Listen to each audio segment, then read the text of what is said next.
Thanks for joining me. This morning we're talking about perception. Sean and I have been madly in love for about 15 years.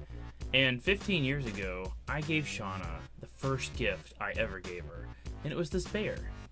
And then last week, my kids decided to color it, and they improved it. They made it better, right?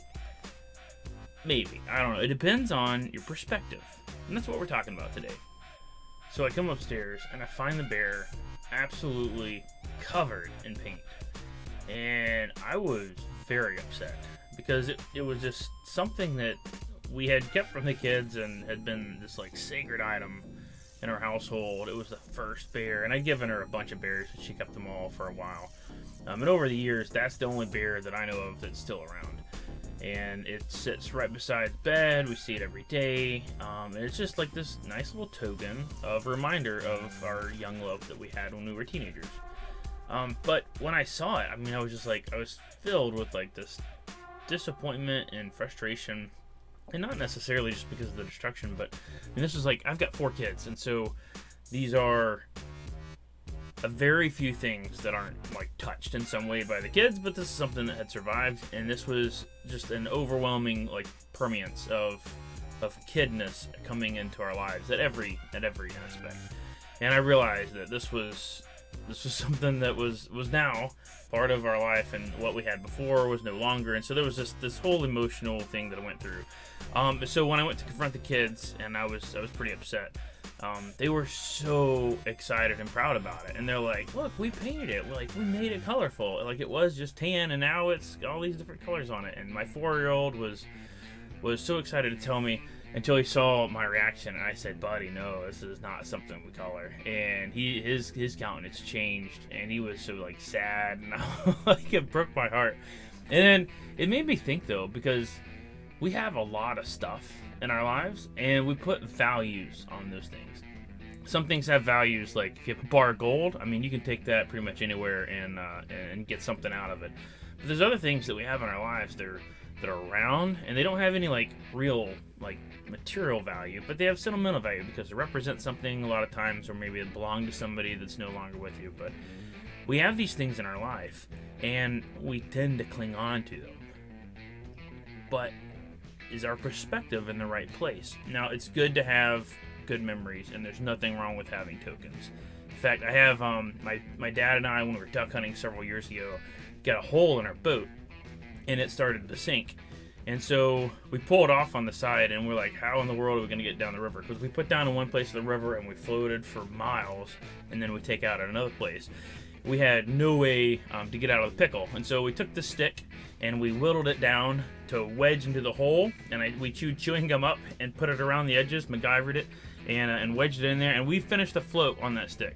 And so today, I carry that stick with me in my dad's truck that he bought in brand new, and I keep that on my dashboard, and I plan to always keep that there. And it's a reminder of that trip, and so it's a token.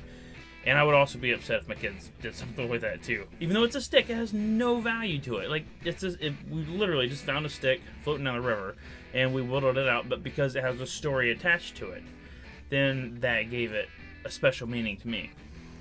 And so it's really, though, it's the stories that are attached to the items that are more important than the items themselves. And so keep that in mind, keep that in perspective. What do you have, though? What's out in your room that you hang on to that has like a special meaning that means more than the actual value?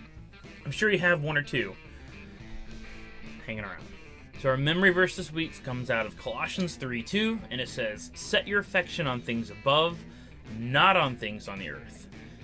Set your affection on things above, not on things on the earth. Set your affection on things above, not on things on the earth. Colossians 3:2. So there's 3 things in this verse that I want to pick out, and I want to start at the end of the verse and work our way back. So not on things of the earth. So what are things on the earth? Well, look around you. It's probably anything that you can grab your hands onto. Don't set your affection on those things. I have a bad habit of like hobbies or stuff and collecting things. I like to research and look into different items. And so, like, if I'm going to buy a keyboard, I'm going to watch all the videos I can on the keyboards. I want to see, like, what other people has on them. And I get almost obsessive about one particular item. It doesn't matter whether it's a skillet or a crock pot or a keyboard. Like I said, it's like I get so fixated on one item because I want to make, you know, a good purchase, and I don't want to like buy something that I regret later. So there's a lot of things that factor into that. But I've set my affection or all of my energy and effort onto a single thing, and this is like an obsessive thing almost that you can get wrapped into this purchase or decision. And so if you find yourself being obsessed about something on the earth, really give that a thought and think, well, why am I being, you know, so focused on this? Is this because of there's a value behind it, or is this because it's something selfish for me? So that's number one. So then the second thing is to set our affection on things above. So what are the things above? Well, you have to go look in the Bible a lot of times for that. But think about this in terms of if you were on your deathbed and you were looking back over your past life, like, what are the things that you wish you would have done? Now, this takes a little bit of imagination, especially if you're a young person, because nobody thinks about being on their deathbed when they're like 15 or 14 or 10, right? So, but if you were on the last stage of your life, what is the thing that you would want to change or be different? Or what is the story that you would want to tell from the backside, you know, looking?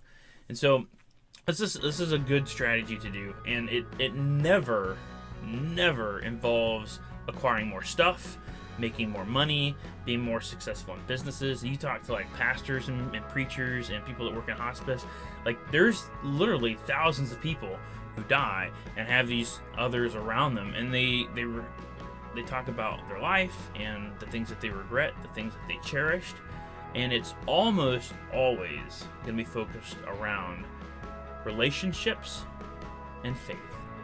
And so what are your relationships with the people that are around you, with your parents, with your kids if you have them? And then what does your faith look like? Because if you believe in an afterlife, then this part of our life is such a tiny sliver compared to an eternity that's ahead. And so it's really foolish to spend your short 80 years here focused on doing earthly things that have no eternal value. So it's something to think about. And then the final thing I want to look at is setting your affection. And the big thing here is that you have a choice to set your affection. Now, affection is like what you want, desire, or a likeness.